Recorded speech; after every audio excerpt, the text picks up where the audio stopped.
Assalamualaikum warahmatullahi wabarakatuh. Rekan-rekanku sekalian, para sahabat, siswa-siswa, serta saudara-saudaraku yang budiman. Bagaimana kabar Anda hari ini? Mudah-mudahan dalam keadaan sehat walafiat. Oleh karenanya, kita bersyukur atas kondisi saat ini. Kita masih diperkenankan untuk bisa belajar kembali. Pada kali ini kita akan belajar mata pelajaran prakarya kelas 8 tentang budidaya ternak kesayangan. Setelah mempelajari bab ini, kita semua diharapkan dapat mampu menyatakan pendapat tentang keragaman hasil budidaya ternak kesayangan sebagai ungkapan rasa bangga dan wujud rasa syukur kepada Tuhan serta bangsa Indonesia. Kedua, mengidentifikasi jenis-jenis sarana produksi dan teknik budidaya ternak kesayangan yang ada di wilayah setempat berdasarkan rasa ingin tahu dan peduli lingkungan. Ketiga, merancang kegiatan budidaya ternak kesayangan berdasarkan orisinalitas ide yang jujur terhadap diri sendiri dan melaksanakan, mengamati dan merepresentasikan serta menyajikan hasil kegiatan budidaya ternak kesayangan yang ada di wilayah setempat. Yang kita pelajari budidaya ternak kesayangan ada 3 macam. Pertama, jenis-jenis ternak kesayangan. Kedua, sarana budidaya ternak kesayangan. Kemudian yang ketiga adalah tahapan budidaya ternak kesayangan. Jenis-jenis ternak kesayangan yang kita bahas pada kali ini yaitu kelinci hias, hamster, burung merpati, burung kicauan. Yang pertama, kelinci hias. Kelinci hias ini merupakan ternak kecil multiguna karena dapat dibudidayakan sebagai ternak penghasil daging, kulit untuk kepentingan sebagai pekerjaan di laboratorium. Beberapa bangsa kelinci dikembangkan karena keindahannya dan dipelihara sebagai binatang kesayangan atau ternak kesayangan. Bangsa kelinci yang dipelihara karena keindahannya mempunyai daging sedikit tetapi kulitnya berharga. Berbagai pameran telah diadakan untuk bangsa kelinci hias yang penilaiannya didasarkan pada ciri-ciri bulu beraneka warna dan telinga yang panjang.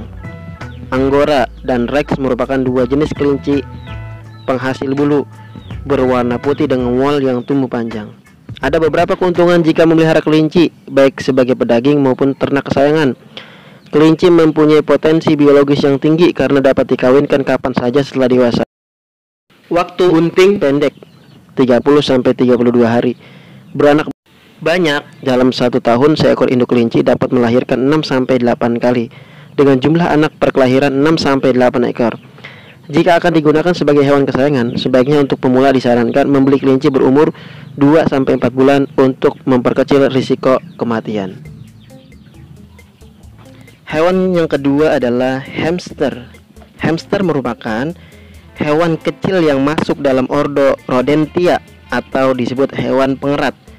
Hamster berasal dari Timur Tengah dan Eropa bagian tenggara. Sejak tahun 1930-an, hamster sudah dipelihara. Tetapi pada waktu itu hanya sebagian hewan percobaan di laboratorium. Hewan ini memiliki ukuran tubuh relatif kecil. Tubuh hamster dewasa memiliki panjang 7-10 cm. Ada juga yang berukuran 18-20 cm. Tubuhnya kuat dan lentur. Tidak seperti tikus, hamster memiliki bulu lebat dan halus di sekitar tubuhnya hingga memenuhi bagian telinga, ekor, dan kaki. Hamster adalah hewan yang aktif pada malam hari dan beristirahat pada siang hari atau nocturnal. Satwa mungil ini tidak tahan panas dan akan mati jika terpapar terik matahari dalam waktu lama. Ketika matahari tenggelam, barulah hewan ini keluar dari lubang persembunyian untuk melakukan aktivitas. Pada suasana gelap, hamster akan mencari makan, pasangan, dan bermain. Menjelang pagi, aktivitasnya akan berhenti. Hamster akan kembali ke dalam lubang untuk tidur sepanjang hari sampai malam kembali datang. Terdapat 5 jenis hamster di Indonesia. Dengan berbagai jenis hamster banyak pilihannya, di antaranya hamster Syria, Campbell, Winter White, Roborovski, dan Cina. Hewan yang ketiga adalah burung merpati. Keberadaan merpati tersebar luas di seluruh negara di dunia. Jenisnya bermacam-macam dan memiliki ciri atau sifat sendiri-sendiri. Sesuai dengan kondisi alam tempat hidupnya, terdapat sekitar 200 jenis merpati yang hidup di Eropa, Asia, dan Australia. Merpati yang hidup di negara-negara di belahan bumi selatan, terutama di Indonesia dan Papua Nugini, ukuran tubuhnya lebih besar dan elegan jika dibandingkan dengan jenis merpati dari negara lain. Panjang tubuh merpati dari wilayah ini bisa mencapai 75 sampai 85 cm. Warna bulu merpati sangat beraneka ragam. Ada yang berwarna ungu, biru laut, coklat, putih, atau kombinasi dari beberapa warna, dan tampak mengkilat. Secara umum, warna bulu burung merpati adalah abu-abu, coklat, hitam, atau putih. Khusus merpati jantan, bulunya lebih tampak indah dan mengkilap, terutama pada bagian leher sampai kepala. Di alam, merpati hidup dengan membuat sarang di berbagai tempat, seperti di ranting pepohonan, celah gunung karang, atau bangunan atau rumah penduduk.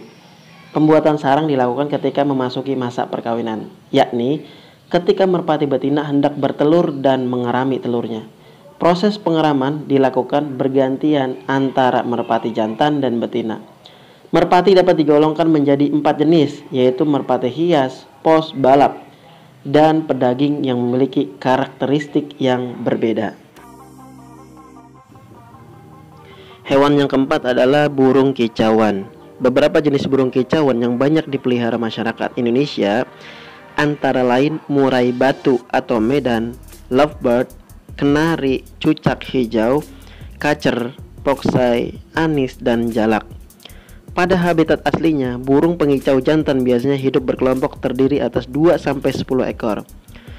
Tiap kelompok mempunyai pemimpin jantan dominan yang biasanya memiliki kicauan yang sangat merdu dan panjang, yang tidak dimiliki pejantan lain. Berbeda dengan burung pengicau yang dipelihara manusia. Karena tidak berada dalam kelompok, semua burung jantan liar dapat berkicau, apalagi saat ada di lingkungannya banyak terdapat burung jantan sejenis, misalnya di area lomba. Burung yang terlatih dan bermental kuat dapat berjaya di arena lomba, seakan-akan tampak sebagai jantan dominan. Kicauan burung banyak membawa manfaat terhadap manusia. Orang Jawa menyebutnya kalangenan, dirawat untuk dipandang dan dijadikan hiasan. Jenis burung ini dipelihara untuk penyaluran hobi, memanfaatkan waktu luang dengan aktivitas positif, memperbanyak teman, dan sekaligus menghasilkan uang budidaya atau lomba. Baik para siswa sekalian, berikutnya adalah kita bahas berkaitan dengan sarana budidaya ternak. Ya, berbicara tentang sarana yang dibutuhkan ada 2 macam. Satu, bahan-bahan. Yang kedua adalah peralatan. Bahan-bahan yang diperlukan untuk budidaya ternak adalah, ya tentunya pertama adalah hewan yang akan dipelihara. Jadi kita harus memiliki hewan yang dipelihara, ya. Tentunya kita harus memiliki kriteria hewan yang akan dipelihara. Jangan sampai hewan itu mudah sakit dan akhirnya mati. Nah, kriteria hewan yang dipelihara itu tubuhnya tegap, gerakannya gesit dan lincah, bulunya halus mengkilap dan tidak rontok, pandangan mata tajam, nafsu makan baik, bagian kaki tidak bengkok. Ya, seperti itu. Nah, beda hewan beda lagi ciri-cirinya ya. Nah, sebagian besar seperti itu ciri hewan yang akan dipelihara. Yang kedua, bahan-bahan yang kedua adalah pakan, yaitu sumber makanan atau bahan makanan untuk hewan ternak. Tentunya yang memiliki nutrisi bergizi, ya, mengandung vitamin, ya, protein, mineral, gitu kan, dan seterusnya. Jadi dia betul-betul dapat menjadikan tubuhnya sehat. Yang ketiga adalah obat-obatan, ya. Nah, rentan dengan segala macam penyakit, ya, menjadi sebuah kendala bagi kita dalam membudidaya hewan. Oleh karenanya obat-obatan diperlukan untuk pencegahan dan penanggulangan dari hama dan penyakit. Nah, obat-obatan ini ada 2 macam. Ada yang bersifat alami, yaitu berasal dari ekstrak tumbuhan, misalnya lidah buaya, pisang, ya, daun pepaya, dan ada obat buatan berasal dari zat kimia yang mematikan sumber penyakit. Kemudian bahan berikutnya adalah air. Tentunya air sangat penting bagi budidaya ternak. Air sangat diperlukan untuk melancarkan makanan dalam saluran pencernaan, ya. Seperti itu. Yang kedua, ya, sarana yang kedua adalah peralatan. Apa itu peralatan yang dibutuhkan? Ya, diantaranya ya tentunya tempat tinggalnya itu kandang, ya kan? Berikutnya adalah tempat minum, ya, tempat pakan, timbangan, ya, akan ditimbang berkala, ya, mengetahui berat badannya, kemudian sprayer, ya. Lalu kemudian adalah pembersih kotoran. Oke, next. Berikutnya yaitu 4 tahapan budidaya ternak, ya. Tahapan itu adalah 1, pemeliharaan kandang. Tentunya kandang harus bersih, nyaman, ya, supaya ternak kita sehat. Ya, harus apa? Harus dibersihkan secara rutin agar bakteri, jamur tidak tumbuh di kandang, ya. Yang kedua adalah pemilihan bibit. Bibit ternak adalah ternak yang mempunyai dan mewariskan sifat unggul serta memenuhi persyaratan tertentu untuk dikembangkan. Ya, jadi kita milih bibit yang terbaik, ya, yang keturunannya baik, ya, sehat, fisiknya kuat, gitu kan, dari indukannya seperti itu, serta tidak cacat. Kemudian ketiga adalah pemberian pakan. Pakan merupakan faktor utama penentu produktivitas ternak. Biasanya biayanya ini 60-80% dari jumlah total biaya usaha peternakan, ya. Pakan yang diberikan kepada ternak berbeda-beda sesuai dengan jenis ternak, umur, dan produktivitas ternak. Pemberian pakan harus memperhatikan jumlah kebutuhan waktu pemberian dan cara pemberian pakan. Yang keempat adalah pencegahan hama dan penyakit. Nah, ini penting, ya, supaya hewan ternak kita tidak mudah mati. Akhirnya kita mengalami kerugian, ya, diakibatkan oleh kematian ternak kita. Makanya pencegahan hama dan penyakit ini sangat penting bagi kita, ya. Nah, ada beberapa hal yang perlu kita perhatikan sehubungan dengan masalah kesehatan. Yang pertama, lahan yang hendak didirikan kandang harus bebas dari penyakit menular. Kandang harus kuat, aman, nyaman, dan bebas penyakit. Periksa kesehatan ternak yang baru dibeli. Jika terdapat tanda-tanda kurang sehat, ternak dapat segera diobati. Jaga kandang dan lingkungannya agar tidak lembab dan bebas genangan air. Lakukan penyemprotan disinfektan dan proses penyuci hamaan kandang dan lingkungan sekitar. Lalu yang terakhir adalah lakukan vaksinasi secara teratur. Itulah tahap-tahap budidaya ternak secara prosedural yang harus kita lakukan. Nah, pada kali ini kita akan belajar contoh budidaya kelinci, ya. Tahapannya ada beberapa. Pertama, perencanaan. Kedua, persiapan sarana produksi. Yang ketiga adalah proses budidaya ternak, ya. Nah, pada pemeliharaan kelinci ini, pada tahap perencanaan yang harus kita perhatikan yaitu menentukan jenis ternak kesayangan yang akan dibudidayakan. Tentukan dulu, ya. Kedua, mempersiapkan kandang, ya.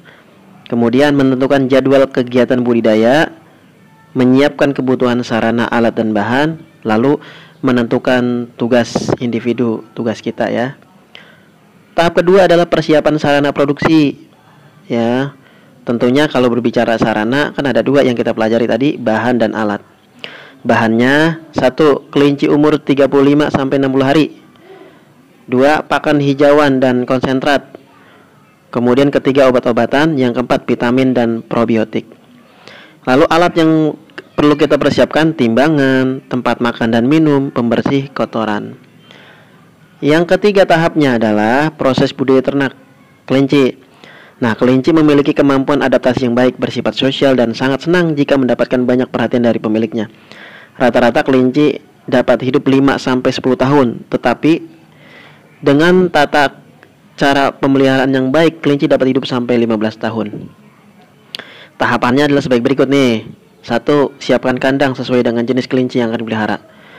Kelinci berukuran rata-rata dari 3,5 kg atau 3,6 kg, membutuhkan kandang dengan panjang ukuran 1,2 meter, lebar 0,6 meter, dan tinggi 0,6 meter. Ya, agar pergerakan mereka fleksibel, bisa nyaman ya. Kemudian masih ada ruangan untuk tempat makan, air, serta kotak kotoran. Ya.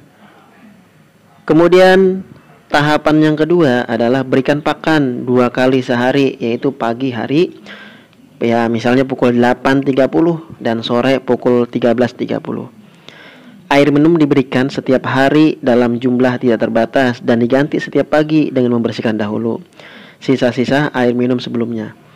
Kelinci adalah hewan herbivora, yaitu memakan tumbuhan. Mereka membutuhkan sayuran agar sistem pencernaan tetap lancar. Mengunyah serat panjang batang juga membantu mencegah masalah gigi dan menumpulkan gigi kelinci yang terus berkembang atau hypsodon. Ya. Kelinci terkenal sangat menyukai wortel, namun hanya boleh diberikan sesekali karena wortel mengandung banyak gula, ya. Perkenalkan sayuran sedikit demi sedikit untuk menghindari gangguan pencernaan. Yang ketiga, pisahkan kelinci jantan dan betina ketika sudah memasuki masa puber atau siap kawin.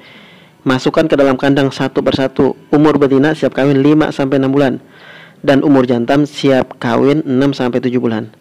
Kawin alam dilakukan dengan membawa kelinci betina ke kandang kelinci pejantan. Nah, itulah ya cara kita dalam membudidayakan kelinci. Mudah-mudahan dapat dicoba di rumah oleh para siswa, para sahabat, para rekan sekalian, pada saudara-saudaraku. Ya, demikianlah para siswa sekalian, sahabat-sahabatku, saudara-saudara sekalian, video pembelajaran kali ini semoga bermanfaat buat kita semua. Tetap dukung channel ini dengan dibantu subscribe, like, share, komen. Atas dukungan, atensinya, perhatiannya ya, saya haturkan banyak terima kasih. Wassalamualaikum warahmatullahi wabarakatuh.